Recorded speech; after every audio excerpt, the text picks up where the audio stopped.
Assalamualaikum warahmatullahi wabarakatuh. Halo semua. Di depan saya ini sudah ada STB B860H. Ini masih di Android ya.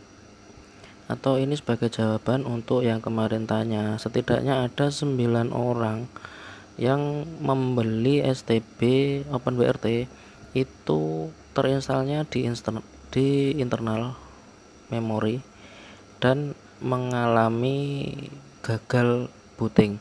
Jadi untuk pemula ini saya sarankan untuk membeli STB yang masih Android atau dia terinstall Android tetapi bisa dual boot, untuk menghindari ketika kita salah dalam melakukan setting ataupun semacamnya dan STB tidak bisa lagi kita akses. Maka ketika OpenWRT itu terinstall di internal, itu kita akan sangat kerepotan untuk menghidupkannya kembali ya. Makanya ini untuk pertimbangan saja bagi yang mau membeli. Itu saya sarankan untuk membeli saja yang Android dual boot. Di sini saya mempunyai B860 dan ini sudah menyala. Ini sistemnya masih di Android, tetapi ini saya sudah install di Coffee, Androidnya Coffee B860 dan support untuk dual boot. Dan saya juga menyiapkan sebuah flash disk. Ini sudah terinstall OpenWRT dan juga microSD. Biasanya saya selalu memakai seperti ini ya. Untuk yang saya pakai sekarang, yang saya tempel di tembok itu, saya juga memakai microSD, tapi saya juga menyediakan backup dengan settingan yang sama. Itu ketika nanti yang di microSD mengalami kendala, maka kita tinggal mencolok saja USB flash disk, maka sudah kembali berjalan. Oke, di sini akan saya praktekkan. Ini masih di Android, tapi ketika kita colokkan microSD, maka OS-nya akan berubah ke OpenWRT yang kita burning di microSD. Oke, langsung saja kita ke tampilan monitor untuk mengecek Androidnya.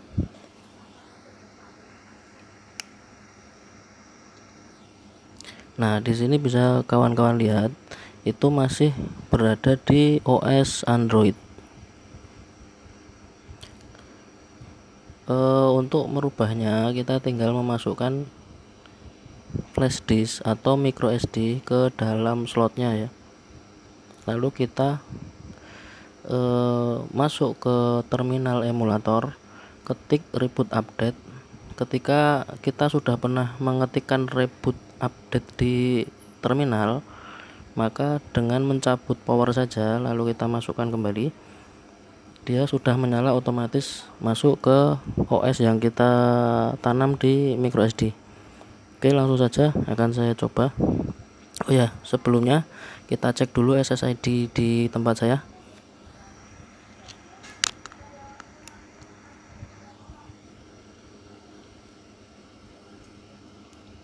Seperti ini ya.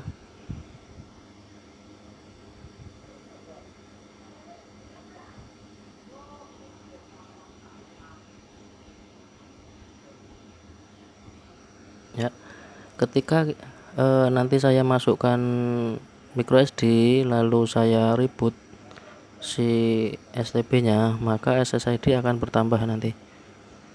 Oke, langsung saja saya masukkan.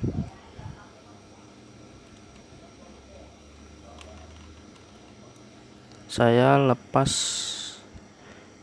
DC power supply saja karena saya pernah mengetik reboot update di terminal emulator.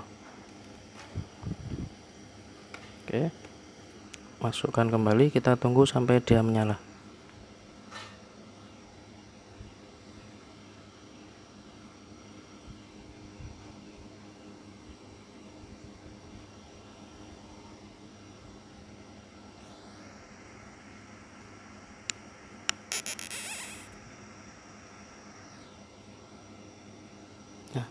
Di monitor ada tampak tulisan berjalan itu. Ini sudah masuk ke OS OpenWRT. Jadi dia tidak lagi masuk ke sistem Android.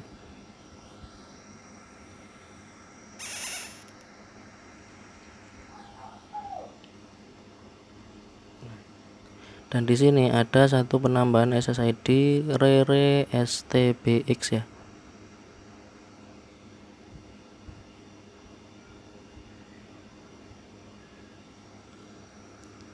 Ketika saya nanti mematikan STB dan saya ganti dengan USB flash disk, maka SSID ini akan berubah karena SSID di sini sudah saya setting dengan SSID yang berbeda.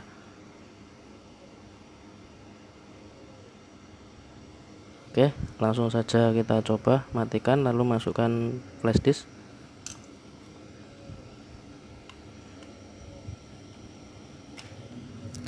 Oh ya, untuk micro SD jangan lupa dilepas. Oke, kita masukkan di USB 2.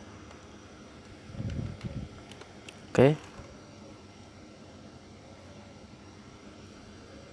kita tunggu sampai dia kembali menyala.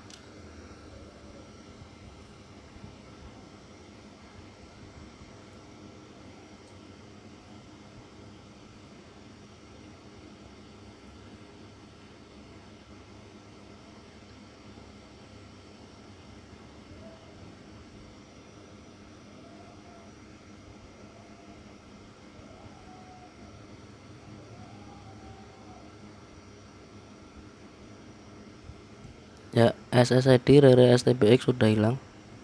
Kita tunggu sampai SSID baru muncul.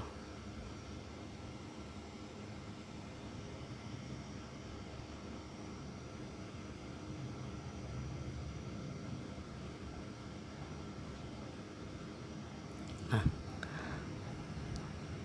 seperti ini ya. Ini sudah keluar SSID baru access point. Ini adalah SSID dari si STB OpenWRT yang kita jalankan dari flash disk. Jadi untuk pemula saya sarankan untuk membeli saja yang dual boot, jangan yang terinstal di internal memori, karena ketika kita salah melakukan setting nanti STB itu tidak bisa kita akses, dan untuk fix itu sangat ribet. Kalau untuk seperti ini, settingan seperti ini, ketika di dalam micro SD ini OpenWRT nya bermasalah, kita tinggal burning ulang saja ya, seperti itu. Jadi kita tanpa perlu flash ulang untuk STB nya, tanpa perlu untuk install lagi bootloader atau seperti apa. Untuk kasus 9 orang kemarin itu sepertinya kehilangan bootloader karena lampu indikator itu menyala hijau terus, tidak bisa berubah menjadi orange. Nah, untuk firmware class wall normalnya seperti ini ya. Kalau kita belum mempunyai koneksi itu akan berkedip-kedip merah, dan ini berjalan juga dari flash disk.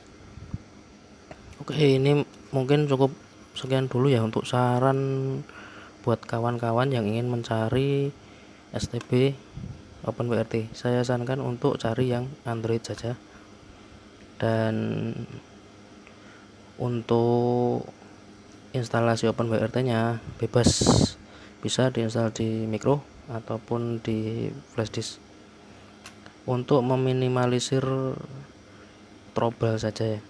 Oke, mungkin cukup sekian dulu untuk video kali ini. Sampai berjumpa di video saya berikutnya. Saya akhiri. Wassalamualaikum warahmatullahi wabarakatuh.